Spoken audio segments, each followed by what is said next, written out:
Malaysian people are angry. They believe they have been robbed. We're not talking about a million or 2 million, we're talking about billions of dollars. And yet the Malaysian government acted as if nothing happened. Absolutely nothing happened.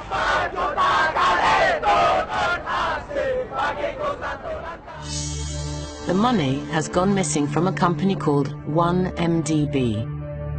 1MDB is what's known as a sovereign wealth fund, an investment fund intended to benefit the people of Malaysia. The foundations are being laid for today's aspirations to become tomorrow's reality.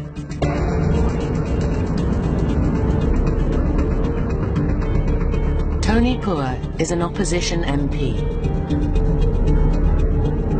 He spent the last 8 years trying to find out what happened to the money invested in 1MDB.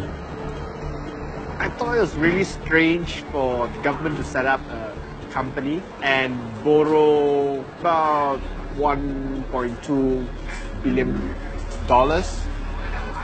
and invested practically 90% of the funds in a single company out of Saudi Arabia that no one has really heard of.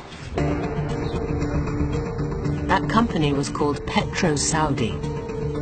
Its co-founder was the 7th son of a Saudi king, Prince Turki bin Abdullah. And if you do a bit of digging, you realize that the company was set up barely 3 or 4 years ago and is run by a guy who is no older than 32 years old. And it's like, what?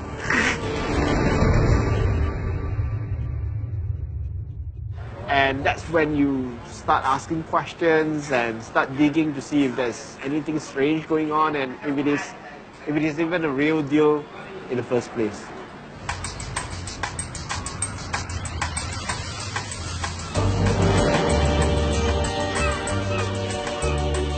The story of 1MDB's first deal begins in the Mediterranean.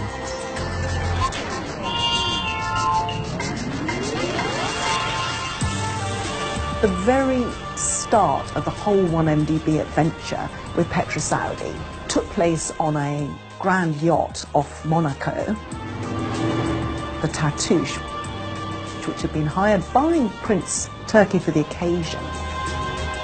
On board the Prince's hired yacht was a very special guest, the Prime Minister of Malaysia, Najib Razak.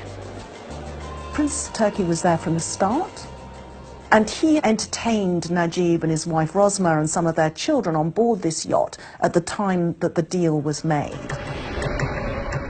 1MDB had invested $1 billion in a young Saudi prince's company, but within days, $700 million had allegedly gone missing. PetroSaudi insist they have done nothing wrong and say that leaked emails attributed to them have been tampered with. 1MDB would go on to invest many more billions in other joint ventures. Most of this cash would also disappear. It was a con from its conception. Najib is not only the Prime Minister, but the Finance Minister, and he was also the sole signatory and shareholder of this 1MDB fund. So it was totally opaque, and he had total control over how the money was raised and how it was spent. And I had quite a lot of fun actually unravelling the mystery of how it was spent.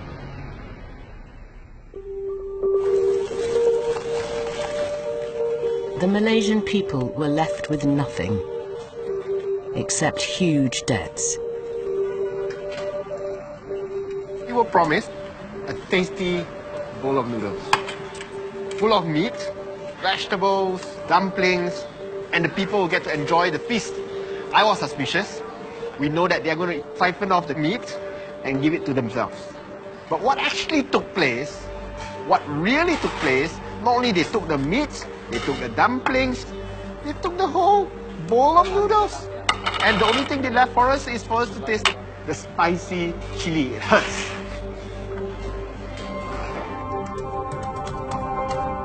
But the Malaysian Prime Minister fared slightly better, according to leaked emails.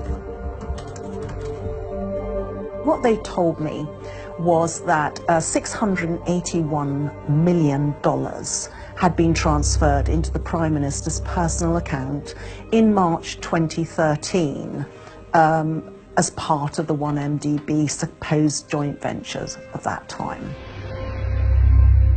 Nobody believed it when it first happened.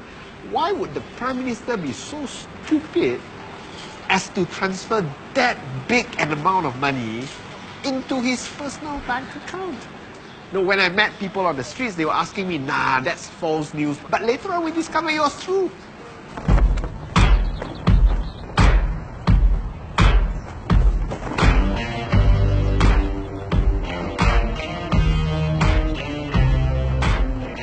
The scandal now hit the US.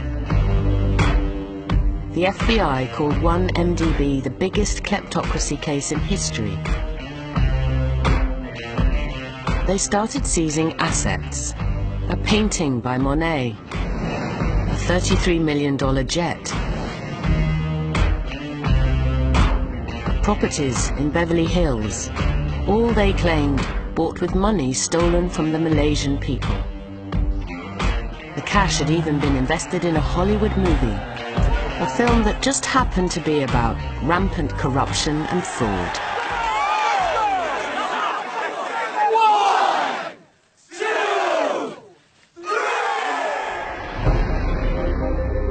The FBI says it is still investigating. The Prime Minister insists he has done nothing wrong. The $681 million in his account was a gift from a different Saudi prince, most of which he had already returned.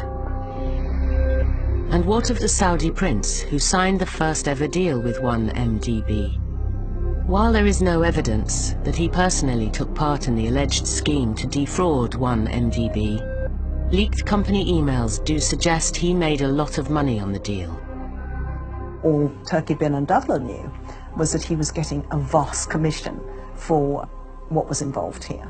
After the initial payment into PetroSaudi, $77 million was transferred to Prince Turki.